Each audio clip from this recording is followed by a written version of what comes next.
Maintenant, je reprends les postes. Je commence depuis devant. Parce que derrière, ça va pas trop mal, on n'a pas trop pris de goal ces temps. Mais devant, les gars, c'était pas suffisant. Jusqu'à présent. Yeah, à Fribourg le sport est en plein développement. Si tu veux tout savoir, va sur Cirer le banc. Va sur Cirer le banc si tu veux pas cirer le banc. C'est le meilleur podcast, y'a pas eu mieux. Jusqu'à présent. À Fribourg le sport est en plein développement. Si tu veux tout savoir, va sur Cirer le banc. Va sur Cirer le banc si tu veux pas cirer le banc. C'est le meilleur podcast, y'a pas eu mieux. Jusqu'à présent. Bon les gars, aujourd'hui.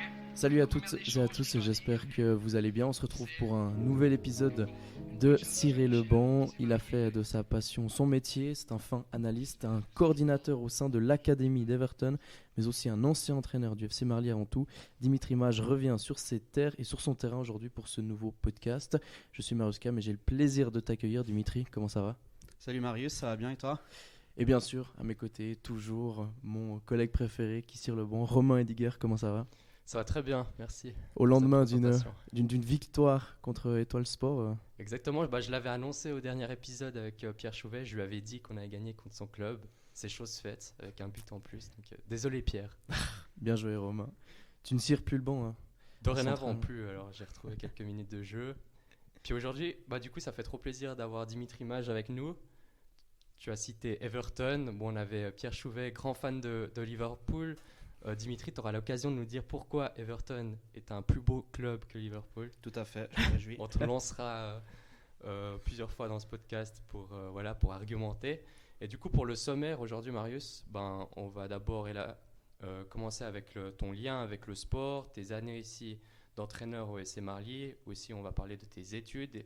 Et après ça, on va se pencher un peu plus sur ton parcours en Angleterre et ton rôle au sein du club d'Everton.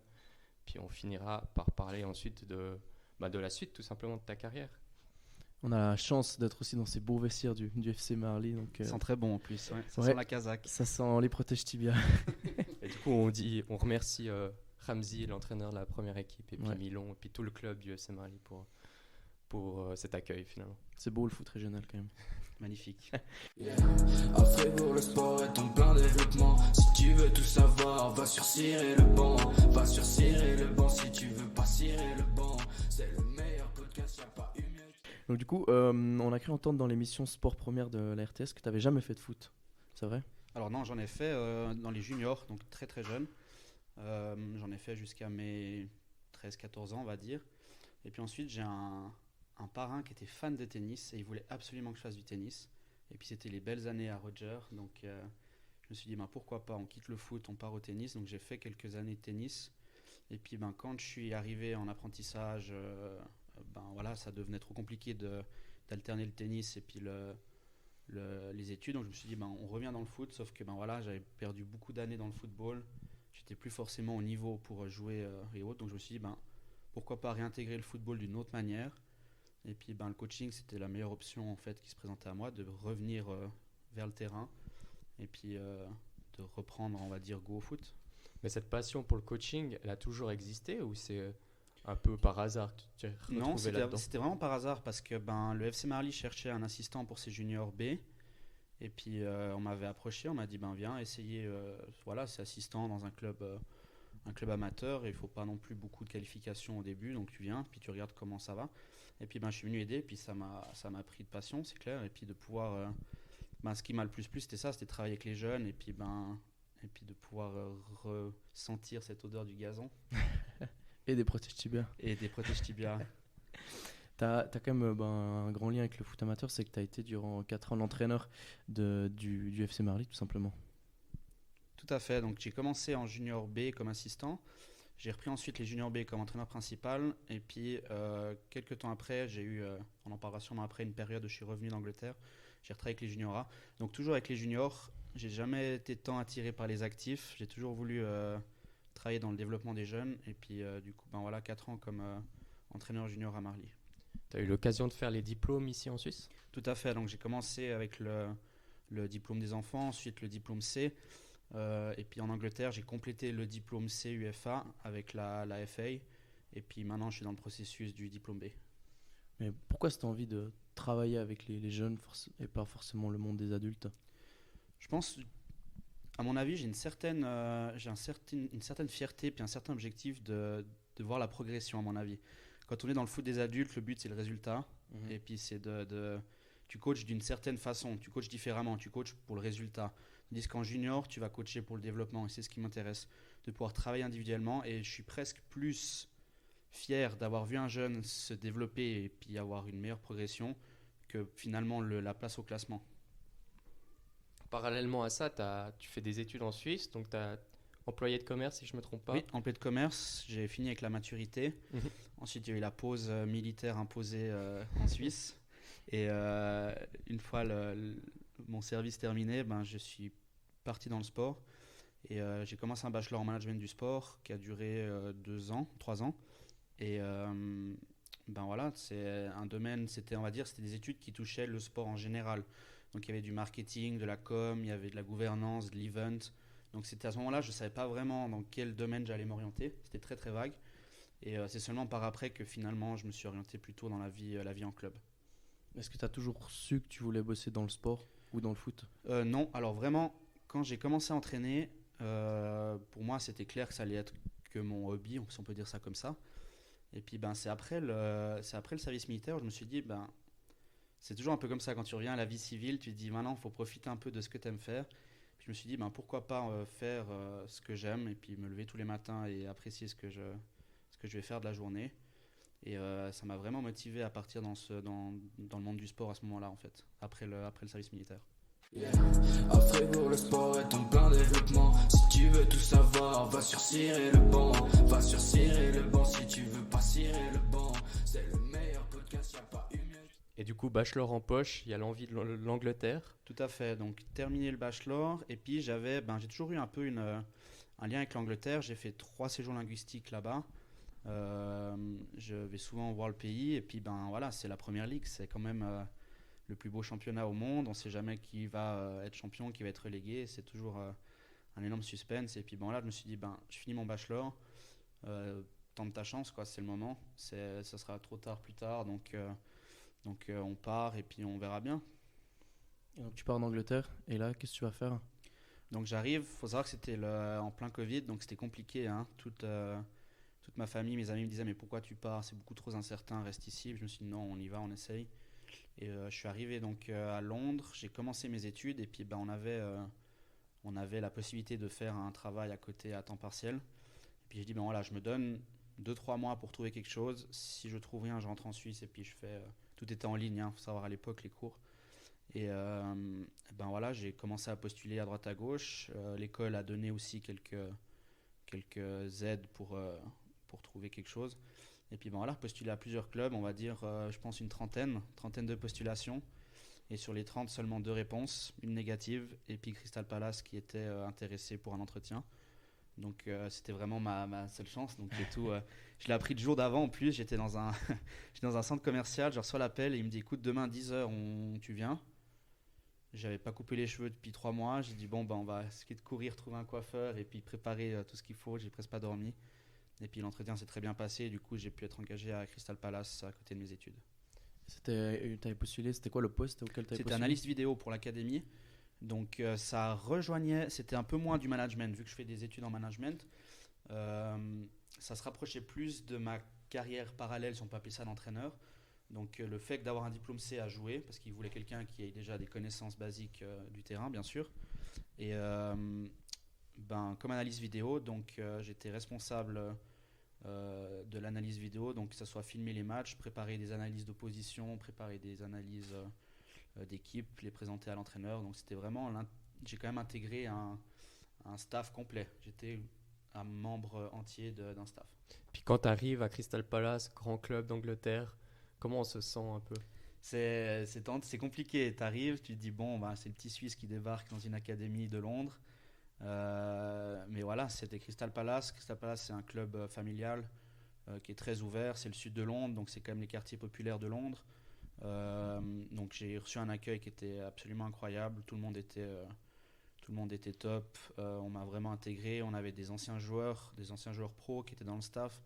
Donc c'est quand même, c'est toujours un peu, c'est quelque chose. Tu parles à un joueur pro comme si c'était ton pote au comptoir en fait. Et puis c'est le cas, ils te mettent vraiment à l'aise pour intégrer le staff. Et tu parlais de l'importance de l'histoire du club, le fait d'inculquer vraiment les valeurs du club. Oui. Alors ça c'est le cas, je pense que c'est peut-être le cas dans tous les clubs d'Angleterre, que ce soit Palace ou Everton. Quand tu arrives, tu as un peu une journée d'introduction où ils vraiment t'expliquent l'histoire du club. Il y a des anciennes légendes qui viennent te parler. Ouais, tu intègres une communauté en fait, c'est ça, tu intègres une grande famille. Et c'est impressionnant en Angleterre, c'est que le club c'est une communauté en fait, ça fait partie de la vie des gens. Les gens vivent pour leur club et quand tu intègres un club, voilà, tu as des valeurs à avoir, tu as des manières à avoir. Voilà, moi je vais plus me balader avec le maillot de Liverpool en ville, c'est clair, tu as tu représentes quelque chose et ça c'est impressionnant comment ils te l'inculquent en fait dès que tu intègres un club. Et quand tu étais justement à Crystal Palace, là tu avais encore tes études à côté? Oui. Donc c'était un temps partiel. C'est ça, donc j'allais, on va dire, 2-3 jours par semaine, plus les matchs tous les week-ends, ça c'était sûr. Et ça, j'arrivais bien parce que période de Covid, études en ligne, donc j'arrivais à combiner vraiment les deux. Et puis voilà, le club savait très bien que j'étais en études, donc s'il fallait me laisser plus de temps pour étudier, il me le laissait. Et puis quand il y avait des possibilités vraiment d'aller sur des matchs intéressants et autres, il me les donnait. Du coup, là, tu faisais ton master en sport management, mais axé plutôt football. C'est ça, ouais. Donc c'était un master en management du sport et tu devais choisir une orientation. Donc là, j'ai choisi l'orientation football business, donc c'était vraiment du management. Donc tu avais une partie plutôt communication, marketing, que j'ai pas trop pris, c'était pas vraiment ce qui m'intéressait le plus. Et il y avait une partie qui était très importante, c'était la partie management, donc management de carrière, un peu comme une HEG en fait, c'est un peu ça. C'est une HEG mais vraiment orientée sport. C'est-à-dire que tu vas apprendre des réglementations de la FIFA, des réglementations de la FA, tu auras une partie droit, et puis tu as une partie gestion financière qui est vraiment axée sur le football, et c'est ce qui m'aide maintenant à Everton de pouvoir aider les jeunes avec ce côté management justement. Comment tu l'as vécu un petit peu cette période de Covid justement à Crystal Palace et puis qui a touché tout le monde du foot en entier? Alors c'est clair, c'était pas facile, surtout que quand je suis arrivé, c'était septembre 2020, donc on était en train de relaisser un peu les gens faire ce qu'ils voulaient, et puis je me souviens encore, c'était les fêtes, et je suis arrivé en décembre, littéralement c'était le 4 janvier, je me souviens comme c'était hier, je suis arrivé le 4 janvier, j'ai allumé ma télévision et il y avait Boris Johnson qui annonçait que toutes les restrictions revenaient et qu'il était illégal de sortir de la maison sauf pour aller acheter à manger, etc. Donc c'était vraiment une prison, les vols à nouveau fermés. Je me suis dit, j'aurais mieux fait de rester en Suisse. Et une heure après, mon chef qui m'appelle, il me dit, écoute, il n'y a plus de match pour l'instant, donc tu vas rester un moment à la maison en stand-by. Et puis on t'appelle quand il y a à nouveau. Puis c'était quelques semaines, mais quand même quelques semaines longues. Puis après, ils m'ont rappelé parce qu'ils relançaient gentiment le championnat. Donc voilà, c'était compliqué, mais j'avais quand même toujours cette passion-là, donc ça a été. Moi, je voulais juste revenir sur Crystal Palace, club fondé par des ouvriers, grosse histoire. Un club qui ne met pas forcément 60 millions sur un latéral droit, par exemple. Non, et ça c'est sûr que non. Par contre, c'est un club qui va investir 60 millions sur son académie. C'est très important, comme j'ai dit, c'est le seul club professionnel du sud de Londres, vraiment de cette région. Donc ça a une énorme importance communautaire. Le sud de Londres, c'est aussi également malheureusement connu pour beaucoup de criminalité.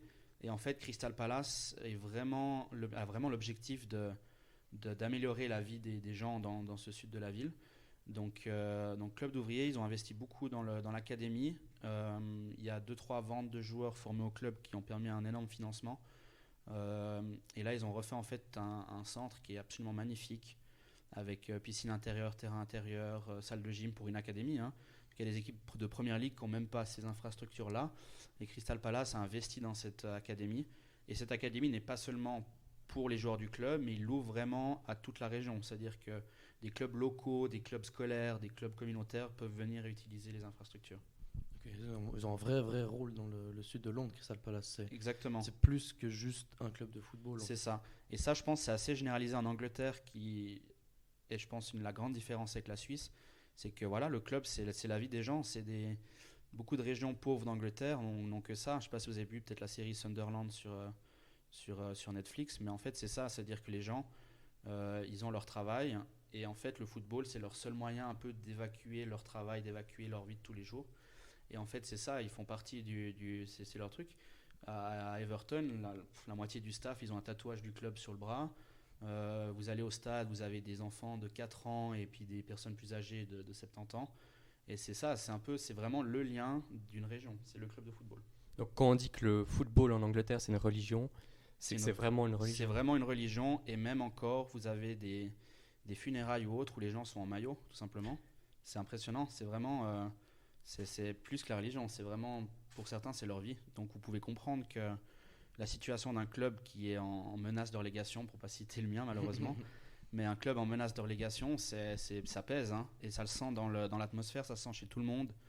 Les gens au pub sont moins joyeux, les gens au travail, c'est pesant. C'est une religion, mais donc c'est peut-être toute la vie de certaines personnes, mais ça peut aussi des fois mener peut-être à des débordements aussi. Ah, ça c'est sûr. Et là on le voit, hein, malheureusement c'est ça, c'est quand ça va bien, ben ça va bien, mais quand ça va pas, ben c'est malheureusement les gens ont besoin d'évacuer.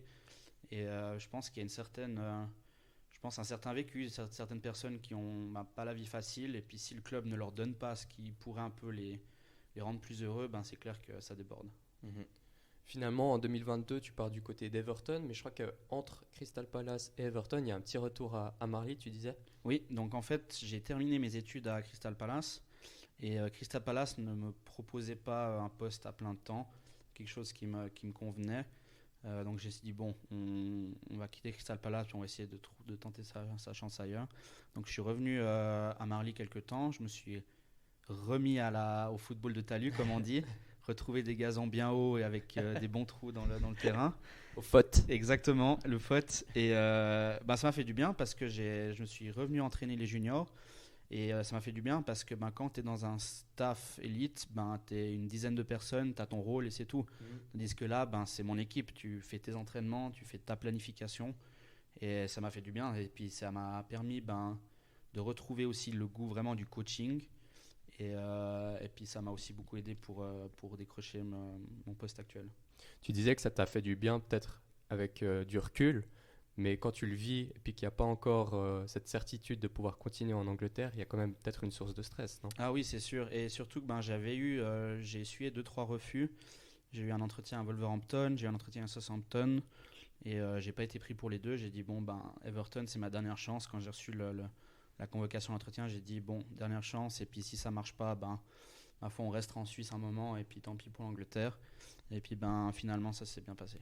Comment ça s'est passé justement à Everton? Il y avait un poste qui était proposé, tu as postulé tout simplement? Exactement, donc j'ai fait l'entretien en ligne avec eux parce que ils avaient besoin assez rapidement de quelqu'un. Et c'était aussi en fait, cette époque-là, c'est Frank Lampard qui était l'entraîneur de la Une. Et Frank Lampard est quelqu'un qui, malgré ses mauvais résultats en tant que coach ces temps, quelqu'un qui travaille beaucoup avec les académies. Et donc, il avait besoin d'avoir des membres du staff qui faisaient le lien entre l'académie et la Une. Et c'est pour ça que ce poste a été aussi mis en concours. Et du coup, j'ai postulé, j'ai eu l'entretien, et puis il y a eu un très très bon feeling à l'entretien. Finalement, ils te rappellent, ils disent que c'est bon, et ils te reprennent. Donc ça a été assez vite, 2-3 jours après, ils m'appellent, ils me disent qu'ils me prennent. Et il y a plusieurs vérifications à faire. Savoir qu'en Angleterre, dès que tu travailles avec des enfants, il y a tout un contrôle du casier, il y a tout un contrôle qui est important. Donc ça a pris quelques semaines. Et une fois que tout était ouvert pour aller travailler, j'ai pu déménager. Tu disais que tu avais fait dans ton CV vidéo une petite vidéo où il y avait des joueurs qui essayaient de, pas de te vendre, mais de donner leur avis sur toi. C'était un peu ça, je les remercie d'ailleurs encore. Et alors oui, c'est ça en fait, je me suis dit, il doit y avoir tellement de postulations en fait.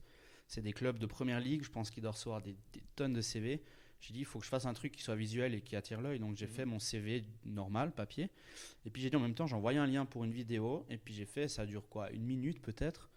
Et c'est juste un montage où je me présente en vidéo avec 2-3 jeunes qui expliquent, qui parlent de qui je suis, etc. Et puis apparemment, ça a pesé dans la balance.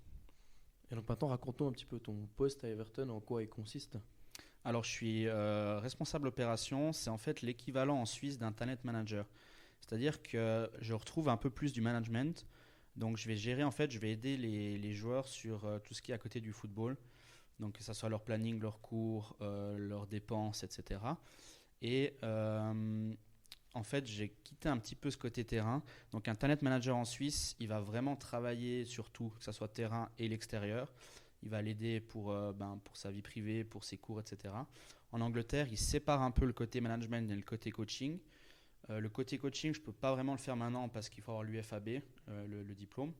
Donc, ce que je fais actuellement, j'ai mon poste à plein temps comme talent manager, on va dire vraiment management. Et à côté de ça, j'entraîne des plus petits au club. Donc, je travaille sur mon diplôme B. Et du coup, ça me permet l'objectif d'avoir, on va dire, à une année ou deux, de pouvoir vraiment revenir et intégrer encore à nouveau le terrain sur ce rôle de talent manager. Alors du coup, il y a un peu de management justement de ces jeunes pousses.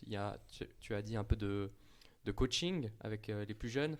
Et il y a aussi un truc, tu fais un peu de recrutement, je crois. Oui, alors c'est un couteau suisse. Hein. C'est une académie, c'est impressionnant. Quand vous intégrez une académie, et c'est d'ailleurs pour l'anecdote, c'est la raison pour laquelle mon chef m'a engagé. Parce que quand il m'a dit comment est-ce qu'on te surnomme, et bon, j'ai dit le couteau suisse. Et puis il m'a dit mais c'est parce que t'es suisse. J'ai dit oui, mais c'est aussi parce que j'ai envie de toucher à tout. Et du coup, des tâches qui sont pas forcément les miennes, je vais les prendre. Et j'ai le fait d'avoir dit ça, j'ai le responsable du recrutement qui m'a dans mon dos inscrit à des diplômes de recruteur. Donc j'avais absolument pas l'objectif d'être recruteur. Et il m'a inscrit sur ces diplômes et du coup j'ai passé le level 1, je suis sur le 2. Et je travaille un tout petit peu sur quand on fait des détections, quand on va observer des jeunes.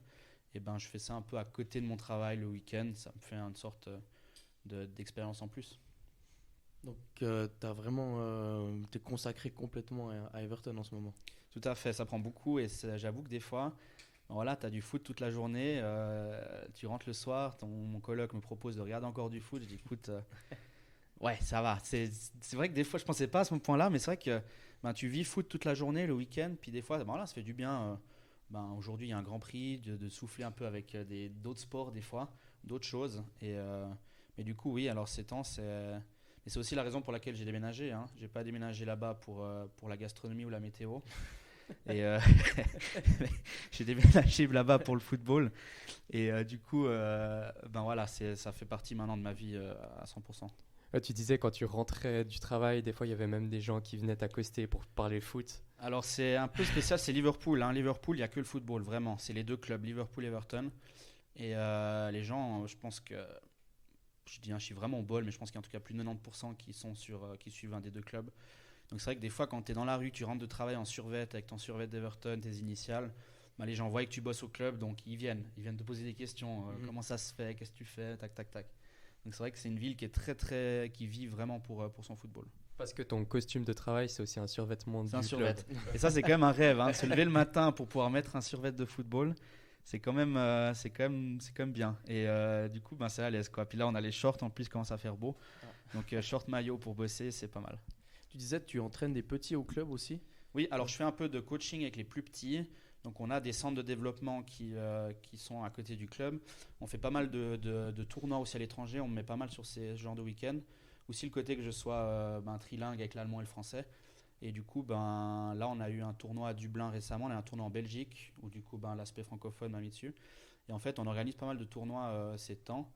J'ai le Team FF qui me harcèle pour leur tournoi de la Saint-Nicolas. Non, harcelez pas, mais du coup, je pense que ça pourrait être une bonne option. Ça pourrait être intéressant de venir avec une équipe ici à Saint-Léonard. Donc, je suis aussi dans ces tournois-là. Et là, c'est beaucoup de coaching avec les plus petits. Et puis, ça me rapproche du terrain. C'est pour ça que j'adore ça. C'est quel âge les petits que tu as ? Ça varie. Donc, en fait, c'est toute la foundation phase jusqu'à, ça part, on va dire, de plus petit à vraiment 8-9 ans. Et ça monte à 13-14 ans. Là, on rentre dans une période, tu me disais, un peu plus compliquée au niveau des jeunes de l'académie. C'est un moment où il faut leur dire qui continue pas. C'est juste. Donc, la vie en académie est très compliquée. Hein. C'est de l'individuel. Hein. J'écoutais votre premier épisode avec Maxime qui disait qu'une vie en académie, c'est très individuel. Mais malheureusement, c'est ça. Le but d'une académie, c'est produire des joueurs pour l'équipe première. Ce n'est pas les résultats. Donc, si on a moyen d'amener un joueur avec la une et perdre le championnat, on va choisir le joueur. Le championnat U18, le championnat U21, etc., c'est le dernier objectif d'une académie. Le but d'une académie, c'est produire des joueurs. Et malheureusement, quand tu veux produire des joueurs, c'est de l'individuel. C'est-à-dire que il y a une concurrence, ça c'est sûr. Elle est pas malsaine la concurrence, hein, elle est très très saine, mais ça pèse. Et du coup, malheureusement, chaque année, on doit prendre les décisions. on a ce qu'on appelle les reviews multidisciplinaires. Donc toutes les 6 semaines, on passe en revue tous les joueurs de l'académie sur tous les aspects. Donc dans la salle, il y a le préparateur physique, il y a le médecin, il y a moi, il y a le coach, il y a le responsable des écoles, il y a vraiment tous les domaines. On passe en revue tous les joueurs et en fait, on lui donne un objectif, on lui donne des points d'amélioration, ce qu'on appelle les ILOs. Et chaque joueur sait les points qu'il doit améliorer pour les 6 prochaines semaines. Et on arrive gentiment en fin de saison. Et là, c'est temps, on a eu le dernier meeting.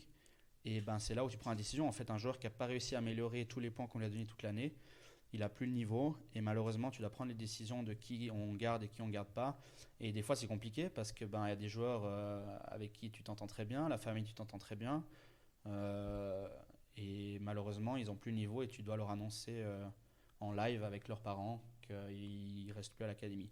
Donc c'est un briseur de rêve, c'est un peu ça. Et c'est triste parce que c'est des journées qui sont lourdes. Quand tu arrives comme briseur de rêve, où tu vas lui annoncer qu'on ne le garde pas, c'est vrai que c'est assez pesant. C'est un moment que tu as déjà dû vivre? Oui, on est en plein dedans là. C'est la période mai-juin. Donc en fait, on l'annonce déjà. Ceux qui vraiment, on est sûr et certain de la décision, on l'annonce déjà autour de février-mars. Comme ça, il a le temps d'aller faire des essais dans d'autres clubs un peu plus petits. Et d'autres avec qui on a vraiment des doutes, c'est maintenant qu'on prend les décisions en mai. Ouais. Mais durant ces meetings, c'est quoi un petit peu toi les points que tu pourrais donner que les joueurs doivent améliorer? Alors moi, ce que j'amène, c'est surtout l'extra football, que ce soit sur sa mentalité, que ce soit sur son comportement, que ce soit sur comment il s'investit dans son école, comment il s'investit en dehors de ça. Et ça pèse. Un joueur qui est excellent sur le terrain dans tous les domaines, mais qui en fout pas une à l'école, désolé du terme, c'est pas quelqu'un qui est apte peut-être à gérer la pression du professionnel. Et ça pèse aussi dans la décision du coup. Est-ce que tu as un rôle un petit peu où les joueurs peuvent venir se confier à toi par exemple? Alors oui, alors ça c'est clair que il y a une autre personne qui a vraiment ce rôle-là, donc il y a un welfare officer qu'on appelle ça. C'est quelqu'un qui vient bosser en civil, donc qui n'a pas le club sur le torse, et puis ça enlève une sorte de barrière. Parce que c'est vrai qu'un jeune joueur, il va pas avoir envie d'aller se confier à son club parce qu'il a envie de montrer que le meilleur de soi-même. Et en fait, on a une personne au sein de l'académie qui est vraiment le grand frère, si on peut dire ça comme ça. Et c'est vraiment lui qui a un devoir de confidentialité. Il a l'interdiction de révéler tout ce qu'il entend des joueurs à n'importe qui dans le club, sauf en cas bien sûr d'urgence extrême. Mais donc il y a une personne qui est vraiment le confident. Et puis moi, aussi d'une certaine façon, peut-être pas sur le domaine trop privé, mais plutôt sur le domaine organisationnel, on va dire. S'il a des soucis avec ses courses et des soucis avec, je suis trop chargé avec ça, on l'aide. C'est vraiment, c'est impressionnant le nombre de personnes qu'ils ont à disposition. Est-ce que cet aspect social aussi, c'est quelque chose que tu aimes bien? Ah oui, c'est le plus important. Et c'est aussi, pour revenir à ta question d'avant, ce qui m'intéresse avec les jeunes, c'est vraiment ce côté développement, et surtout quand tu es jeune. Et quand j'étais à Marly, j'entraînais les juniors B, c'était 14-15 ans, voire 16. Et c'est le moment en fait où tu rentres dans la vie d'adulte. On est tous passés par là. Je m'en souviens comme si c'était hier pour ma part. Et c'est vrai que c'est important. Et là, tu arrives, tu es dans une académie, tu es aux portes de ton rêve, tu as les cours avec les examens, tu as la copine, tu as la famille, c'est beaucoup. Et en fait, ce qui m'intéresse le plus, c'est ce côté développement, non seulement football, mais surtout le développement humain en fait, de la personne. Et puis, est-ce qu'il y a des choses que tu as pu appliquer avec tes juniors B à Marly, que tu as pu retrouver dans ton travail à Everton? Alors oui, parce que malgré que le niveau footballistique n'est pas le même, on va pas se cacher, ça reste des jeunes, ça reste des ados. Et que ce soit un ado à Marly ou un ado en Angleterre, c'est les mêmes problématiques. Donc bien entendu que l'aspect humain et l'aspect mental, il est le même. Un joueur à Marly va s'énerver sur l'arbitre, à Everton c'est la même chose. Comment est-ce que tu travailles le sang-froid typiquement? Donc bien entendu qu'il y a beaucoup de problématiques qui sont similaires. Yeah. À Fribourg, le sport est en plein développement. Si tu veux tout savoir, va sur Cirer le banc. Va sur Cirer le banc si tu veux pas cirer le banc. C'est le meilleur podcast, y'a pas. Je crois que ça nous permet aussi d'aller sur la troisième thématique, la différence entre la Suisse et l'Angleterre. Je crois que c'est une thématique qui te tient particulièrement à cœur et que tu avais envie d'aborder aujourd'hui. Alors, tu as fait ta thèse de master sur la formation des jeunes en Suisse et sur les différences avec l'Angleterre. Est-ce que tu peux peut-être déjà nous donner quelques éléments sur cette différence? Alors oui, comme tu as dit, j'ai fait ma dissertation j'ai comparé entre la Suisse et l'Angleterre. Comment était la formation? J'ai eu beaucoup d'insights de la part de clubs en Suisse, de Young Boys notamment, je les remercie encore, par le biais de leur talent manager, Eric Enzi, et de leur responsable formation. Donc on est toujours en contact, on a pu échanger, on échange souvent entre la différence entre l'Angleterre et la Suisse. Et voilà, il y a beaucoup de différences. Je dirais que la principale, on va dire, c'est pas une surprise, c'est peut-être l'investissement et les moyens qui sont mis dans le football. Ça, c'est clair et net. On ne peut pas comparer l'investissement du Royaume-Uni dans son football à côté de la Suisse. Faut savoir que le football, on l'a dit en avance, c'est de la religion. En Suisse, on a d'autres sports. On a le hockey sur glace, on a les sports d'hiver, on a énormément de sports. Donc voilà, l'investissement, il va être plus réparti dans les sports en Suisse. Tandis qu'en Angleterre, il va être vraiment focalisé sur le football. Donc il y a ça, il y a une différence de moyens. Et il y a une différence aussi, on va dire, organisationnelle. L'Angleterre a vraiment l'envie de développer ses jeunes. Et ça se voit dans le staff de l'académie. Un staff d'une académie suisse, vous comptez peut-être vraiment, si on prend l'organigramme de haut en bas, une 50aine de personnes peut-être. En Angleterre, vous triplez le nombre de staff. Donc déjà, il y a une grosse différence. Et je dirais encore une autre grande différence, c'est l'aspect scolaire. C'est que en Angleterre, c'est des écoles privées qui sont beaucoup plus ouvertes à être organisées sur les cours. En Suisse, on a sport-études. Mais quand tu parles avec des jeunes de 17 ans, le jeune en Suisse, il va avoir peut-être 20 heures de cours par semaine. S'il n'a pas la chance d'être dans une école spécialisée pour le sport, s'il reste dans le service public, dans l'école publique, il va avoir 20 heures de cours, alors que son homologue du même âge en Angleterre, il va en avoir 4 ou 5 seulement. Donc il y a une énorme différence en fait dans l'organisation et dans la scolarité. Est-ce que tu penses qu'il y a aussi une différence dans le coaching, dans la mentalité d'inculquer le foot aux jeunes, c'est-à-dire d'être beaucoup plus précis avec les jeunes? Alors oui, je pense qu'il y a une énorme différence, si on prend vraiment l'aspect football, il y a une énorme différence d'individualisation, on va dire. C'est-à-dire qu'en Angleterre, on commence l'académie à 9 ans. Donc de 9 à 12, on a la phase fondation, c'est-à-dire qu'on va vraiment travailler le technique, on va lui apprendre des gestes techniques, etc. À partir de 12 ans jusqu'à 18 ans, on va vraiment venir sur le développement individuel physique. C'est-à-dire que, comme j'ai dit avant, chaque jeune a son dossier, il sait exactement les points qu'il a améliorés. Le préparateur physique, c'est exactement ce qu'il doit travailler au fitness, s'il doit travailler le haut du corps, le bas du corps. Donc en fait, chaque joueur, il a son programme perso, il a sa diète perso, on a un nutritionniste à plein temps, c'est-à-dire qu'un jeune qui commence à prendre un peu de poids, on va le réorienter. Un jeune qui a besoin de prendre de la masse, on va aussi lui préparer un... Donc c'est très individuel. En Suisse, on individualise et on met ça en place pour les talents. C'est-à-dire que dès qu'un joueur commence vraiment à sortir du lot, là on va vraiment le prendre en charge en Suisse. En Angleterre, c'est tout le monde, de 9 ans jusqu'à ce qu'il part de l'académie. Ouais, ça fait quand même beaucoup. Et du coup, tu penses que quel axe pourrait plus puiser la Suisse pour améliorer, sans parler d'investissement, parce que ça, on pense que c'est forcément compliqué, mais est-ce qu'il y a un axe précis qui ne demande pas trop d'investissement auquel la Suisse pourrait se baser pour essayer de ressembler? Quand tu discutes avec les clubs suisses, eux, ils ont envie. Young Boys, ils meurent d'envie d'avoir les jeunes vraiment comme ils veulent et tout, mais ce qu'il y a, c'est que en Suisse, et c'est pas une mauvaise chose, mais en Suisse, on va beaucoup privilégier le plan B, comme on peut appeler ça. C'est-à-dire qu'un jeune, on ne va pas le sortir de l'école, on va vraiment faire en sorte qu'il ait des placements avec une entreprise, on va faire en sorte qu'il ait vraiment un avenir en fait. C'est-à-dire que s'il sort du football, il a quelque chose, il est prêt. Et ça, tu peux demander à n'importe quel parent ou n'importe quel joueur en Suisse, il ne va pas vouloir. Si on lui dit, est-ce que tu peux quitter l'école pour te concentrer sur le foot, les parents vont dire non, on va le laisser parce qu'ils savent qu'il y a très peu de chances qu'il signe. Donc en fait, ce n'est pas forcément une erreur, au contraire. La Suisse se base beaucoup sur le plan B. En Angleterre, il y a plus de moyens à dispo. En Angleterre, un jeune qui commence vraiment à sortir du lot, on a les moyens de le sortir de l'école. On peut lui attribuer un prof privé, c'est-à-dire que quelqu'un qui intègre la une, là on a typiquement 2-3 jeunes qui sont intégrés avec la une à l'entraînement. Et là c'est priorité à la une. C'est-à-dire que si l'école nous dit non, il y a des examens, on leur dit écoutez c'est gentil, mais là il est avec la une, donc donnez-nous les matières. Et puis on a un prof privé, on va engager un prof privé qui va lui faire rattraper ses matières. Donc en soi, je pense que la Suisse, il n'y a pas forcément un axe dans lequel elle peut s'améliorer sur le plan organisationnel, mais peut-être sur l'individualisation, comme j'ai dit avant. Peut-être travailler plus sur le développement athlétique du joueur individuellement. Peut-être que là, c'est quelque chose qui peut améliorer. Mais pour ça, il faut avoir les joueurs à disposition. En Suisse, tu penses c'est quel club qui réussit à faire le mieux le boulot avec son académie? Il y a des bonnes, alors à part ça, il y a des bonnes académies en Suisse. J'ai pas vraiment de club en nom, mais si on prend Young Boys, ils ont une très bonne académie. Je sais que Lausanne est en train de bien investir aussi. Ils ont refait leur infrastructure. Je sais qu'ils investissent beaucoup. Le FC Bâle a un joli campus aussi. Donc je pense que c'est des clubs qui sont bien. Tu peux me rassurer en disant que Sion sont pas mal aussi. Alors je connais pas beaucoup Sion. Non, mais alors à part ça, attention. Après la défaite de hier, Alors- j'en peux plus moi. Salutations à nos amis valaisans, j'en ai beaucoup et je les adore. Et non, sur le plan académie, ben après c'est compliqué, attention. Hein. Le FC Sion, c'est le seul club professionnel du canton du Valais. Donc en fait, tu dois réussir à allier ensemble les clubs, donc créer un mouvement, comme on appelle ça maintenant en Suisse, les mouvements en fait, le mouvement d'une région.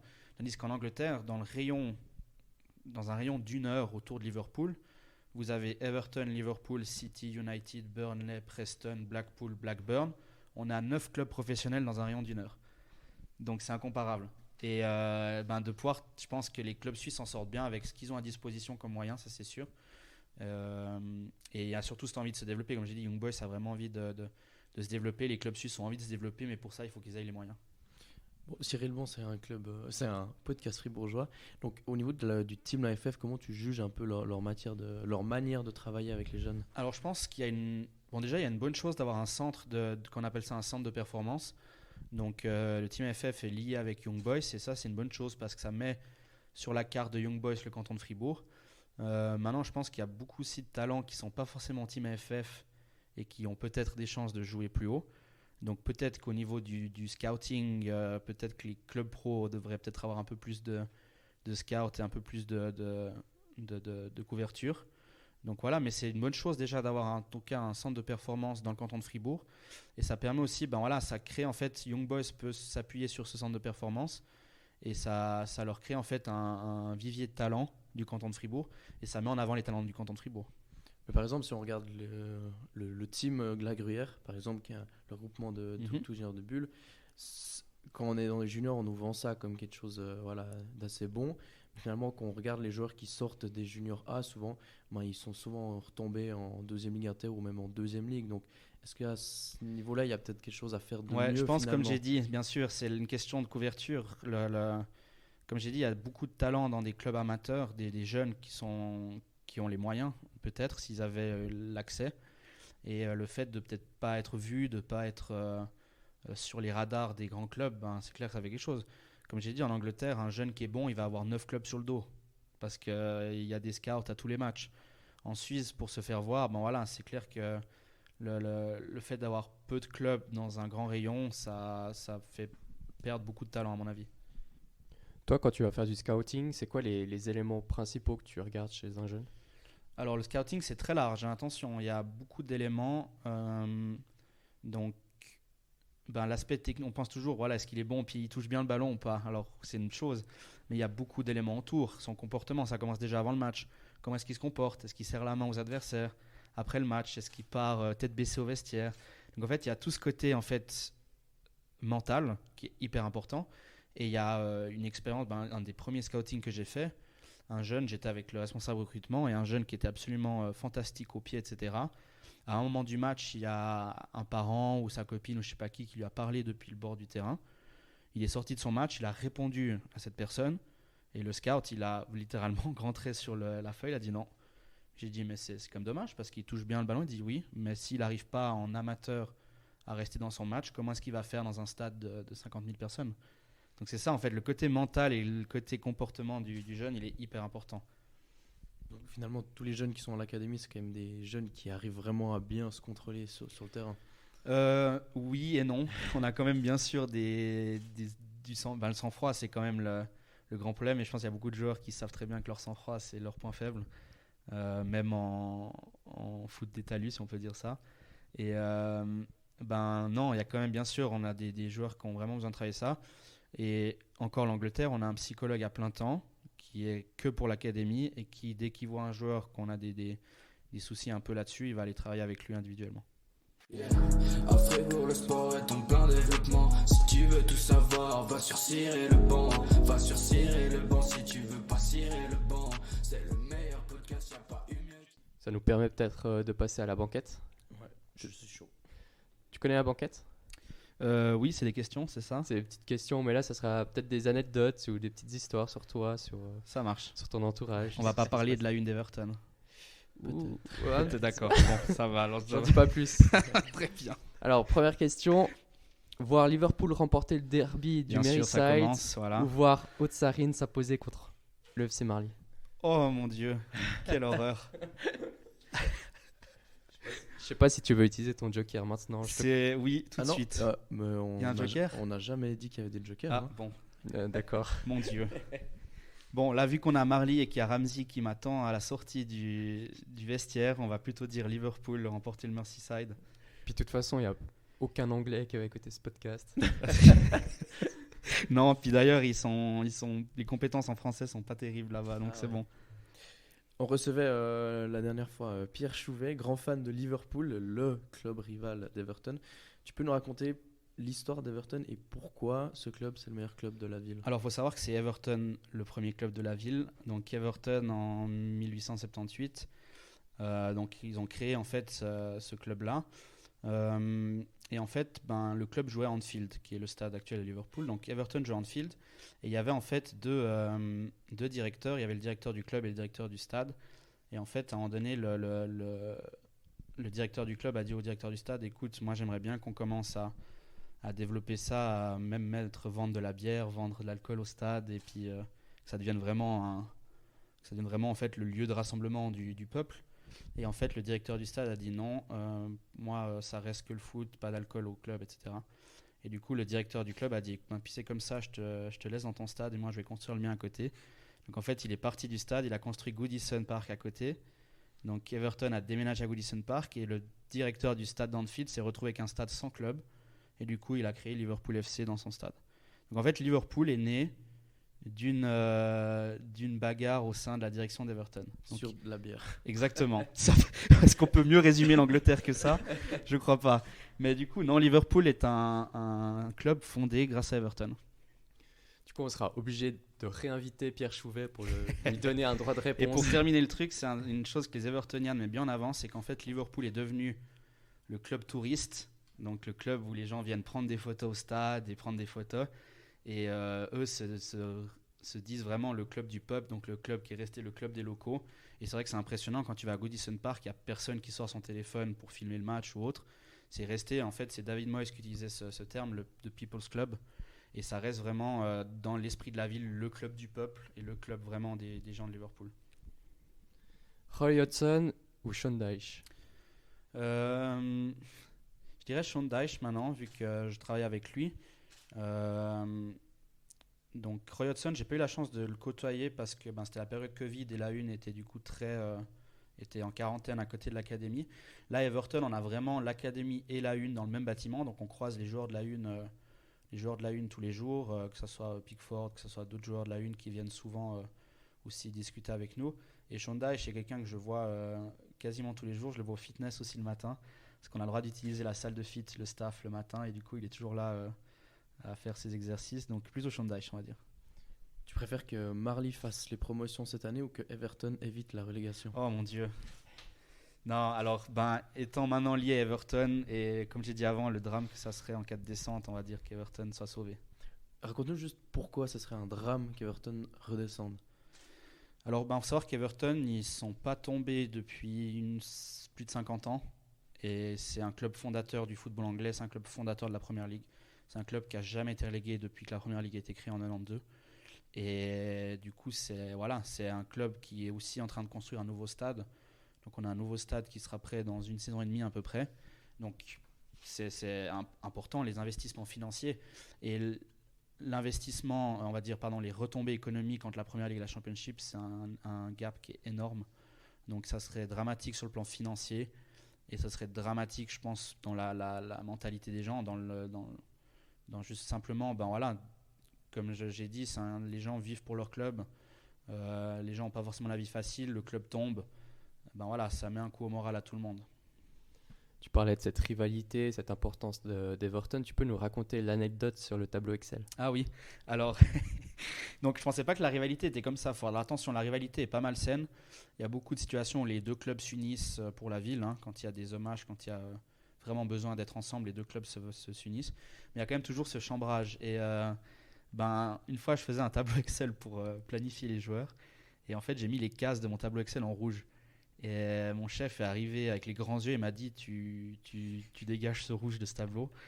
Et j'ai dit oui, mais le rouge, quand même, ça montre que c'est faux. Enfin, ça montre, c'est le côté négatif. Et il dit non, mais tu mets du orange, ça va très bien l'orange. Donc voilà, donc pas de rouge. Et du coup, le rouge est prohibé de ma vie maintenant.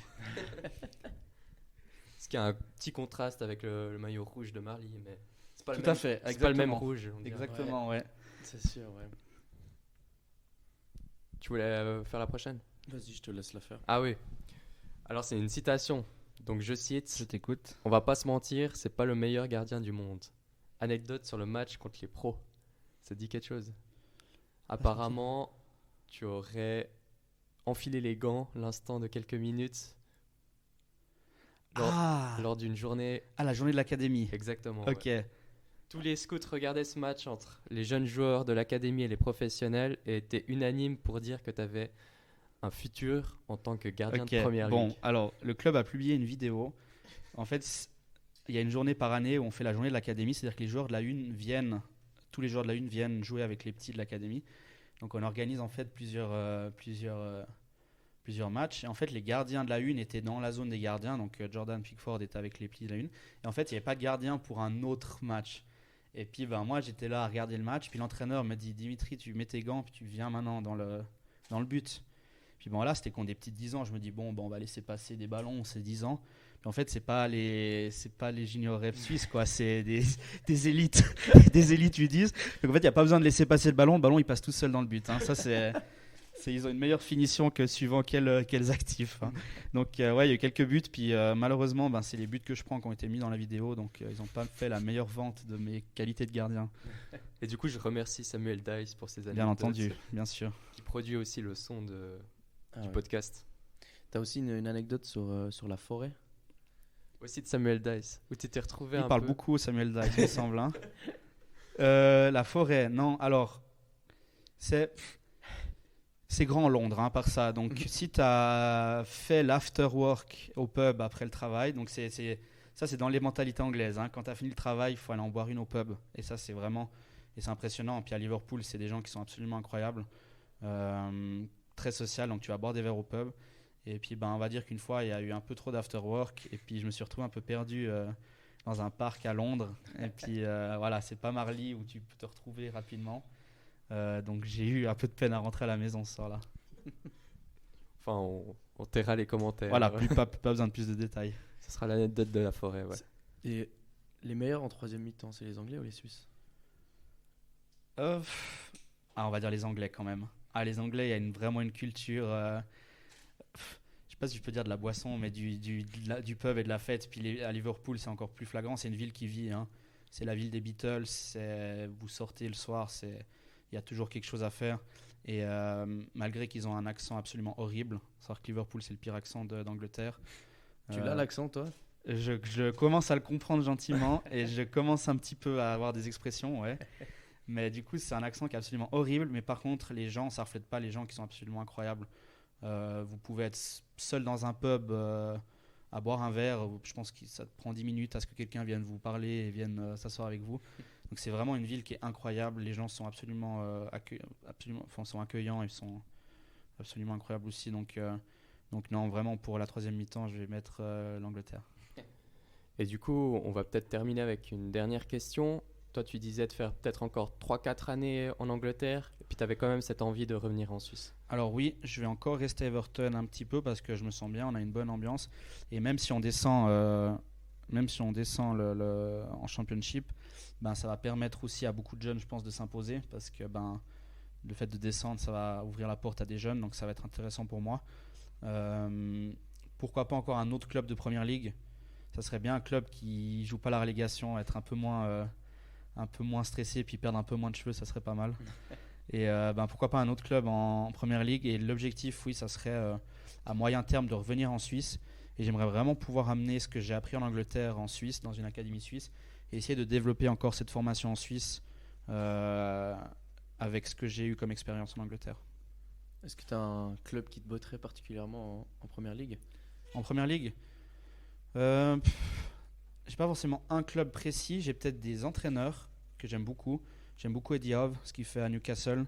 Ce genre d'entraîneur qui travaille avec les jeunes. Ça me dit pas un entraîneur qui achète des stars ou un club comme le PSG qui mise pas sur son académie, mais vraiment un club qui fait confiance aux jeunes et qui permet vraiment, parce que au final tu travailles toute l'année et ton meilleur salaire c'est de voir un jeune signer et intégrer une équipe première. Ça c'est la plus belle fierté que j'ai.